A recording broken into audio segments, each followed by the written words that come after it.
Hello student, welcome to the Guruji law classes. आज हम करेंगे गुरुजी लॉ क्लासेस के अंदर एक मेरे पास कोड है के 5001 सब्जेक्ट नंबर का सीपीसी 5th सेमेस्टर एलएलबी का। ये मेरा है 5th सेमेस्टर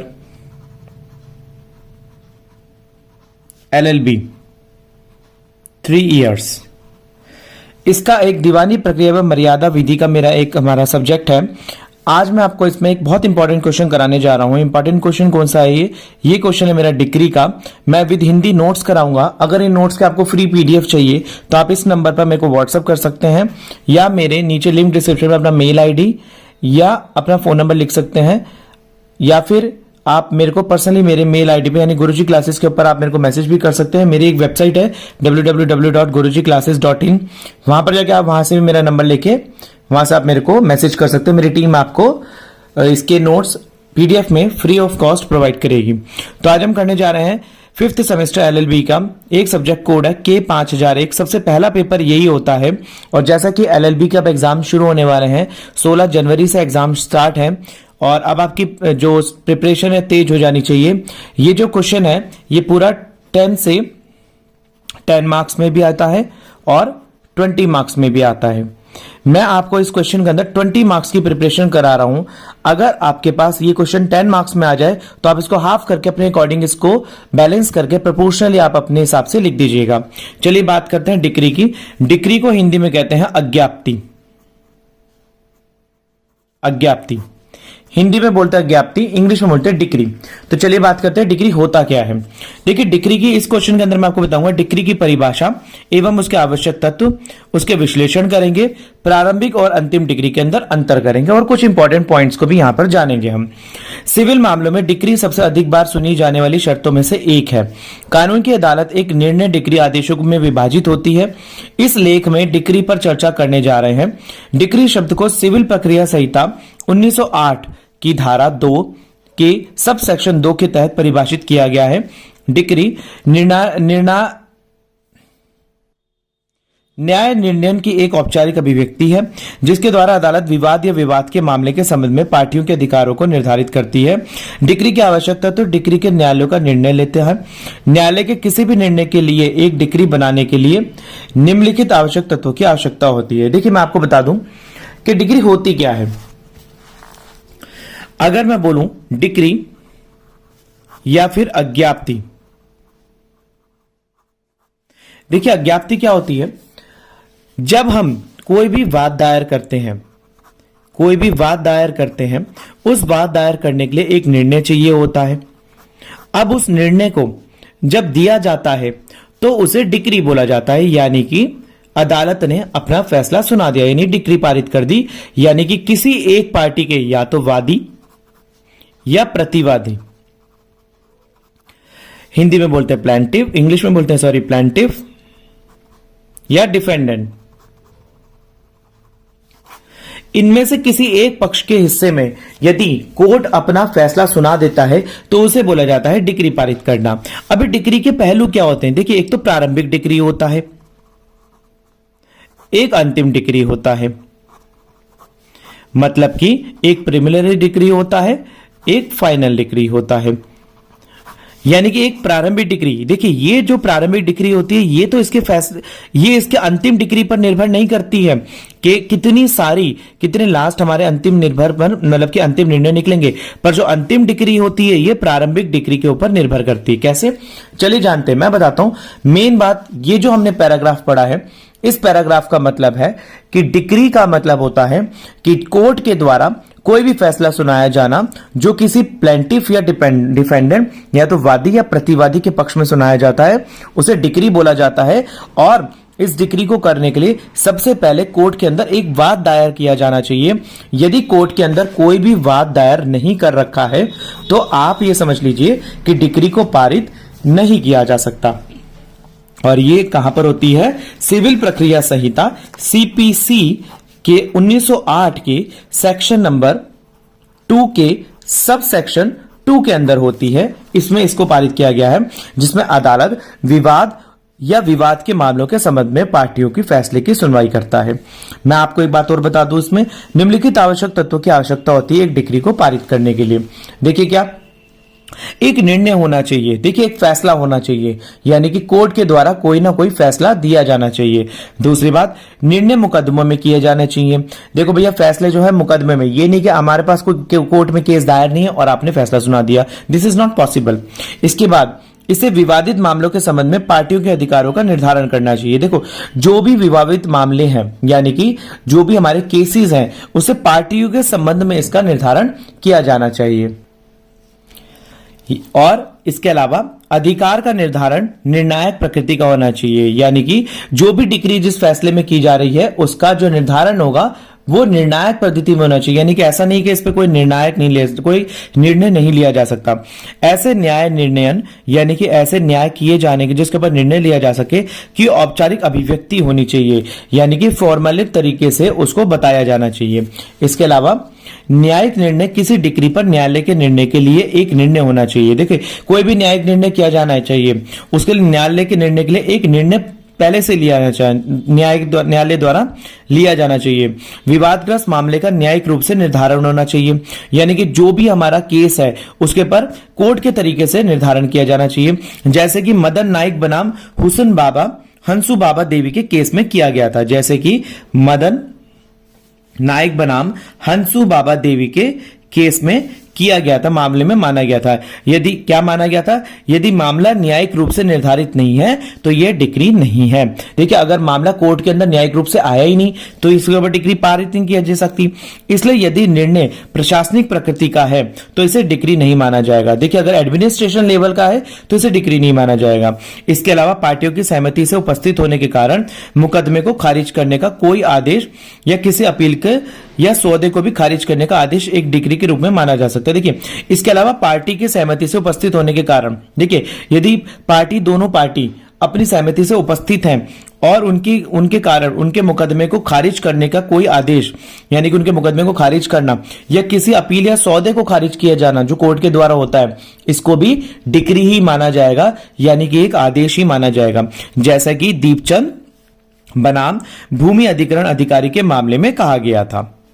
दीपचंद बनाम भूमि अधिकारी मामला। देखिए दोस्तों, मैं आपको आज बता दूं, ये जो केसेस मैंने यहां पर डाल रखे हैं, आप अपने आंसर शीट के अंदर इस तरीके से इन्वर्टेड कॉमा में ब्लैक कलर के अंदर आप इसको लिख कर आना। कोई भी फालतू की लाइनें मत छोड़ना, बकवास नहीं लिखनी अपने पेपर में, बिल्कुल right to the point answer लिखना, आपके अच्छे नंबर आ जाएंगे। ये मिथ से बाहर निकल जाइए कि हमने इतनी शीटें भरनी है तो हम पास होंगे, ऐसा कुछ भी नहीं है।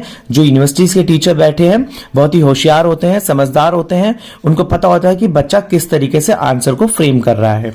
मैं आपको बता दूं, इसके अलावा हम आगे पढ़ रहे थे, निर्णय न्यायालय के अधिकारी द्वारा किया जाना चाहिए, यानी कि निर्णय जो भी है वो न्यायालय के अधिकारी द्वारा ही किया जाना चाहिए। और यदि यह न्यायालय के अधिकारी द्वारा पारित नहीं किया जाता तो यह डिक्री भी नहीं माना जाएगा। किसी भी निर्णय को डिक्री के रूप में मानने से पहले किसी भी निर्णय को डिक्री के रूप में माने जाने के लिए न्याय निर्णय मुकदमे में किया जाना चाहिए, यानी कि न्याय निर्णय यानी कि कोर्ट में एक केस दायर किया जाना चाहिए।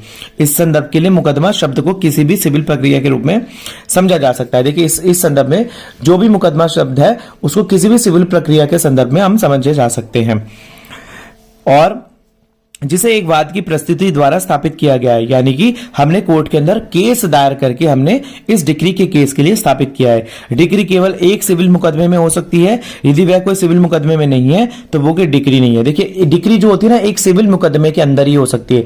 सिविल मुकदमे के अंदर डिक्री का मतलब क्या है कि वो किसी पक्ष के फेवर में कोर्ट का निर्णय दिया गया है, इसलिए ये सिविल मुकदमे के अंदर ही है। यानी कि मैं आपको बता दूं, किसी पक्ष के फेवर में, यानी कि ये एक पार्टी और ये एक पार्टी, इसके फेवर में यदि दिया गया है तो ये सिविल केस है। मैं आपको आज बता दूं कि सिविल केस में क्या फर्क होता है, सिविल और क्रिमिनल केस में क्या फर्क होता है। आप जैसे कि 5th सेमेस्टर के स्टूडेंट हैं, अब तक तो आपने इतना जान ही लिया होगा कि हमारा दीवानी और अपराधी मामला क्या होता है। देखिए, सिविल होता है, ये होता है वर्सेस सिटीजन या वर्सेस पीपल, किसी व्यक्ति के अगेंस्ट में कोई भी किया गया अपराध वो हमारा सिविल अपराध होता है, और किसी स्टेट के वर्सेस में या किसी समाज के अगेंस्ट में किया गया अपराध हमारा क्रिमिनल केस होता है, जो कि हमारे समाज के द्वारा एक्सेप्टेबल नहीं होता। ठीक है, आगे बढ़ते हैं। देखिए, डिक्री के अंदर विवाद के क्या अधिकार होते हैं। जो पक्ष विवाद में है उनके अधिकारों का निर्धारण औपचारिक निर्णय द्वारा किया जाना चाहिए। देखिए, जो भी पक्ष विवाद के अंदर है उनके अधिकारों का निर्धारण एक फॉर्मल तरीके से किया जाना चाहिए। इस परिस्थिति में निर्धारित अधिकार ठोस अधिकार नहीं है, ना कि प्रक्रियात्मक अधिकार है। देखिए, इस परिस्थिति में निर्धारित अधिकार क्या है, एक ठोस अधिकार है, ना कि कोई एक प्रोसीजर का मामला है। विवाद में अधिकारों को पक्षवादी और प्रतिवादी होने चाहिए। देखिए, विवाद के अधिकारों में एक पक्षवादी होना चाहिए और दूसरा प्रतिवादी होने चाहिए। यदि किसी तीसरे पक्ष द्वारा कोई आवेदन किया गया है और उसके आवेदन पर डिक्री को पारित किया गया है तो वो डिक्री नहीं मानी जाएगी। ये अजनबी है, ये डिक्री नहीं है। विवादग्रस्त मामला उस मुकदमे का विषय होना चाहिए जिसके संबंध में राहत मांगी गई है। देखिए, जो भी कोई मामला विवादग्रस्त है वो उस मुकदमे का हिस्सा होना चाहिए। मुकदमा करने वाले पक्ष की स्थिति और चरित्र को अदालत के अधिकार क्षेत्र, मुकदमे की रखरखाव या किसी अन्य प्रारंभिक मामले में संबंधित कोई भी प्रश्न इसके अंतर्गत नहीं आता। देखिए, उस मुकदमे के अलावा यदि किसी और जगह पर हम कोई भी केस डाल रहे हैं तो वो इसके अंतर्गत नहीं आता है। ठीक है, इसके बाद क्या है, निर्णायक निश्चय। किसी भी निर्णयवाद में अधिकारों का निर्धारण प्रकृति में निर्णायक होना चाहिए, जैसा कि नारायण चंद्र बनाम के मामले में माना गया था। नारायण चंद्र बनाम स्टेट के मामले में माना गया। प्रतिरोध सहायनी इसे पारित करने वाला अदालत के संबंध में निर्णय अंतिम और निर्णायक होना चाहिए। इसके लिए अंतरिम आदेश जो अंततः पार्टियों के अधिकारों को निर्धारित नहीं करता है। देखिए, यानी कि जो अंतर्गत पार्टियां हैं उनके अधिकारों को यदि निर्धारित नहीं किया जा सकता तो इसे निर्णायक मामला नहीं माना जा सकता, उसे डिक्री नहीं माना जाएगा। ध्यान में रखने वाली बातें, मुख्यतः बात यह है कि क्या किया गया है निर्णय सार और सार में अंतिम निर्णायक है। देखिए, ध्यान रखने वाली बात यह है कि क्या किया गया है और फाइनल डिसीजन क्या लिया जाएगा, दिस इज इंपॉर्टेंट। इसको निर्णायक रूप से लिया जाएगा। यदि ऐसा है तो निर्णय को शासन देश माना जाएगा, अन्यथा नहीं। देखिए, यदि क्या किया गया है और इसके निर्णय के लिए एक निर्णय दिया जा सकता है इसके रिजल्ट के लिए, तो उसे एक शासनादेश माना जाएगा। एक बात और कर ले हम यहाँ पर, औपचारिक अभिव्यक्ति। निर्णय को औपचारिक रूप से व्यक्त किया जाना चाहिए, यानी कि जो भी निर्णय होगा उसको फॉर्मल तरीके से बताया जाना चाहिए। और ऐसी औपचारिक अभिव्यक्ति का कानून द्वारा निर्धारण तरीके से दे देनी चाहिए, यानी कि ऐसी औपचारिक अभिव्यक्ति को किसी कानून के द्वारा निर्धारण की तरीके से दे देना चाहिए और उस फैसले का पालन करना चाहिए। यदि उस फैसले पर औपचारिक रूप से कोई डिक्री नहीं लाई गई तो फैसले के खिलाफ कोई भी अपील नहीं की जा सकती। यदि किसी फैसले पर औपचारिक यानी फॉर्मल तरीके से कोई भी डिक्री पास नहीं है तो उसके खिलाफ कोई भी अपील नहीं कर सकते हम कहीं पर भी, क्योंकि डिग्री पास ही नहीं हुई तो अपील क्या करेंगे आप। इसके अलावा हम यहाँ पर बात करेंगे डिक्री के कितने प्रकार होते हैं। देखिए, सिविल प्रक्रिया संहिता यानी कि सीपीसी निम्नलिखित को मान्यता देती है। 3 प्रकार के आदेश होते हैं, प्रारंभिक डिक्री, अंतिम डिक्री, आंशिक रूप से और प्रारंभिक रूप से आंशिक रूप से अंतरिम डिक्री। देखिए, प्रारंभिक डिक्री क्या होती है। एक डिक्री को प्रारंभिक डिक्री के रूप में कहा जाता है जब विवाद में सभी या किसी मामले में संबंध में पक्षों के अधिकार निर्णय में निर्धारित किए जाते हैं, लेकिन यह मुकदमे का पूरी तरह से निपटान नहीं करता है। प्रारंभिक डिक्री केवल एक पूर्ण चरण से प्रारंभिक डिक्री के अदालतों द्वारा मुख्य रूप से तब पारित की जाती है जब अदालत को पार्टियों के अधिकारों पर फैसला देना होता है, और फिर वह मामले के तब तक रोक देती है जब तक कि उस पर मुकदमे की अंतिम डिक्री पारित ना हो। देखो, प्रारंभिक डिक्री क्या होती है, जब कोर्ट ने कोई फैसला देना है, अभी हमने फाइनली अभी देखिए फैसले पर रुके में हम, यानी कि डिसीजन पेंडिंग है, और प्रारंभिक डिक्री है कि भैया इसके अंदर ये वाला काम किया जाना चाहिए इस कोर्ट के अंदर, और इस तरीके से करो तब हमारा फाइनल डिसीजन आएगा। तो यानी कोर्ट उस मामले को तब तक रोक देती है जब तक अंतिम डिक्री पारित नहीं होती है, तब तक प्रारंभिक डिक्री को करा जाता है। अब प्रारंभिक डिक्री अंतिम डिक्री पर निर्धारित इसलिए नहीं है क्योंकि अंतिम डिक्री कब तक चलेगी ये हमें नहीं पता, पर अंतिम डिक्री जैसे ही प्रारंभिक डिक्री पूरी हो जाती है तो अंतिम डिक्री हमारी पारित हो जाती है। तो इसमें यही बोला गया है जब तक उस पर मुकदमे की अंतिम डिक्री पारित ना हो जाए। जैसा कि मूलचंद बनाम निदेशक में हुआ था, चकबंदी के मामले में कहा गया था एक प्रारंभिक डिक्री पार्टियों के आधार पर काम करने के लिए केवल एक चरण पर जब तक कि मामला अंतिम अदालत पर तय नहीं किया जा सकता और अंतिम डिग्री तक तय नहीं किया जा सकता, तब तक उसे अंतिम डिग्री नहीं कहा जा सकता। चलिए बात करते हैं अंतिम डिग्री की। अंतिम डिग्री एक डिग्री होती है जो एक मुकदमे को पूरी तरह से निपटारा करती है और पक्षों के बीच में विवाद के सभी मामलों का निपटारा करती है। अंतिम डिग्री किसी भी मामले के आगे निर्णय लेने के लिए नहीं छोड़ती है, यानी अब अंतिम डिग्री पारित हो चुकी है तो आगे कोई भी निर्णय नहीं लिया जा सकता। इसने निम्नलिखित, देखिए मैं बार बार यहां पर डिग्री डिग्री डिग्री इसलिए कह रहा हूं क्योंकि आपको बस ये पता है कि डिग्री का क्या मतलब होता है। डिग्री का मतलब होता है अज्ञाप्ति। डिग्री का मतलब होता है यहां पर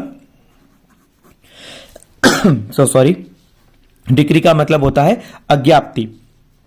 तो अज्ञाप्ति शब्द हिंदी में सुनने में थोड़ा सा अटपटा सा लगता है, इसलिए मैं यहां पर डिग्री कर रहा हूं। आप अपने आंसर शीट के अंदर अज्ञाप्ति या डिग्री ब्रैकेट में डालिए, कुछ भी लिख कर आ सकते हैं, आपके नंबर कहीं भी नहीं कटने वाले हैं। मैं आपको बता रहा था अंतिम डिग्री किसी भी मामले में आगे निर्णय लेने के लिए नहीं छोड़ती है। इसके निम्नलिखित प्रकार है डिग्री माना जाता है जब निर्धारित समय अवधि के भीतर डिग्री के विरुद्ध कोई अपील दायर नहीं की जा सकती। देखिए अगर यहां पर कोर्ट ने बोल दिया कि भैया 6 महीने के भीतर 6 मंथ के अंदर कोई भी मतलब जितनी भी हमने प्रोसीजर है उसको पूरा किया जाना चाहिए और यदि वो नहीं किया जा सकता तो फाइनली क्या होता है, फाइनल डिग्री को पारित किया जाता है। फाइनल डिग्री का मतलब किसी भी पक्ष के रूप में जो पक्ष हमारा भारी होता है, जिसके पक्ष फेवर में ज्यादा हमारे निर्णय होते हैं, उसके लिए उसके फेवर में ये डिग्री को पारित कर दिया जाता है। ठीक है, डिग्री में मामला उच्चतम न्यायालय द्वारा तय किया जा सकता है, यानी कि हाईकोर्ट द्वारा होता है। जब न्यायालय द्वारा पारित डिग्री से वाद का पूर्णतः निस्तारण हो जाए, देखो जब न्यायालय ने पारित कोई भी डिग्री करी है और उससे वाद का पूर्ण तरीके से वाद यानी कि केस खत्म हो जाता है, तब हमारे को अंतिम डिग्री माना जाता है इसमें। इसी के अंतर्गत आंशिक और हमने डीम्ड डिग्री पढ़ा था। यहां पर एक न्याय निर्णय जो औपचारिक रूप से नागरिक प्रक्रिया संहिता की धारा 2(2) के तहत बताई गई है, डिग्री की परिभाषा के अंतर्गत नहीं आता है, लेकिन कानूनी कल्पना के कारण उन्हें डिग्री माना जाता है, उन्हें डीम्ड डिग्री कहा जाता है। देखिए कुछ ऐसे वाद जो कानून सिविल प्रक्रिया संहिता की धारा के अंतर्गत नहीं आते हैं पर फिर भी उन्हें माना जाता है, उन्हें डीम्ड प्रक्रिया कहा जाता है। वाद पत्र की अस्वीकृति और डिग्री की बहाली के मुद्दे का निर्धारण डिग्री माना जाता है। इसके अलावा आदेश 21 नियम 58 नियम 98 और नियम 100 के तहत एक निर्णय को भी डिग्री माना जाता है, यानी हमारे सीपीसी के अंदर। मैं इसके अलावा कुछ इंपॉर्टेंट केसेस आपको यहां पर बता देता हूं। एक केस मेरा जो आप इसके अंदर डाल सकते हैं वो है श्रीमती पार्वतम्मो बनाम मुनिप्पा 1997। एक आप इसके अंदर ये एग्जाम्पल डाल सकते हैं, दूसरा आप डाल सकते हैं एग्जाम्पल मीरा सिंह बनाम गिरिजा सिन्हा 2009। एक ये केस डाल सकते हैं आप इसके अंदर। तीसरा लीला हॉडल्स लिमिटेड बनाम हाउसिंग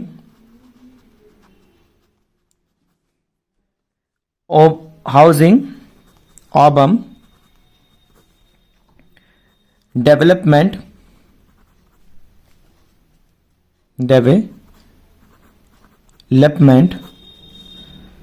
कॉरपोरेशन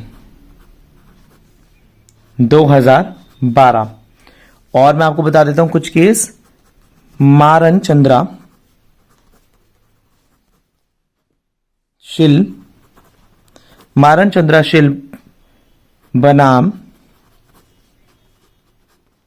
श्रीमती लक्ष्मी रानी चौधरी 2014। देखिए जो मैंने केस उसमें डाले उनके अलावा ये 4 केस भी आप अपने एग्जाम्पल के अंदर आंसर के अंदर लिख के आ सकते हैं, इससे भी आपको बढ़िया नंबर मिलने वाले हैं। इसके अलावा मैं आपको कुछ और बातें बता दूं कि जब आप आंसर लिखेंगे, इसको फ्रेम करेंगे, तो उसके अंदर आवश्यक तत्व जरूर लिखें। जो मैंने आपको आवश्यक तत्व बताए हैं, तो डिग्री का आंसर आप कैसे लिखेंगे यहां पर देखिए, सबसे पहले तो आपने परिभाषा लिख दी, फिर आपने आवश्यक तत्व लिख दिए, फिर प्रारंभिक और अंतिम डिग्री लिख दी आपने, फिर उसके बाद कुछ केसेस के नाम लिख दिए कि इन केसेस के अंदर हमारे को बताया गया है कि डिग्री होती क्या है, यानी कि अज्ञाप्ति है क्या। आप अगर इस फॉर्मेट से अपना आंसर फ्रेम करके आएंगे तो आपके मार्क्स बढ़िया आने वाले हैं। सो स्टूडेंट्स, इस वीडियो के अंदर इतना ही। मिलते हैं अगली वीडियो में। अगले सेमेस्टर्स की वीडियो भी आपको मैं साथ साथ डाले जा रहा हूं, अगले सब्जेक्ट्स की वीडियो में डाले जा रहा हूं। आपने अगर मेरा चैनल अब तक लाइक शेयर सब्सक्राइब नहीं किया है सो प्लीज कर लीजिए, ताकि मैं ऐसे ही आपको नए नए आपको क्वेश्चंस, इंपॉर्टेंट क्वेश्चन प्रोवाइड कर सकूं, आपको एग्जाम से पहले आपकी कुछ इंपॉर्टेंट क्वेश्चंस के साथ तैयारी कर सकूं, ताकि आप अच्छे मार्क्स के साथ पास हो सकें। सो स्टूडेंट्स, सभी मेरे नए स्टूडेंट्स जो भी जुड़ रहे हैं उन सबको हैप्पी न्यू ईयर, और अगली वीडियो में मिलते हैं। तब तक के लिए धन्यवाद।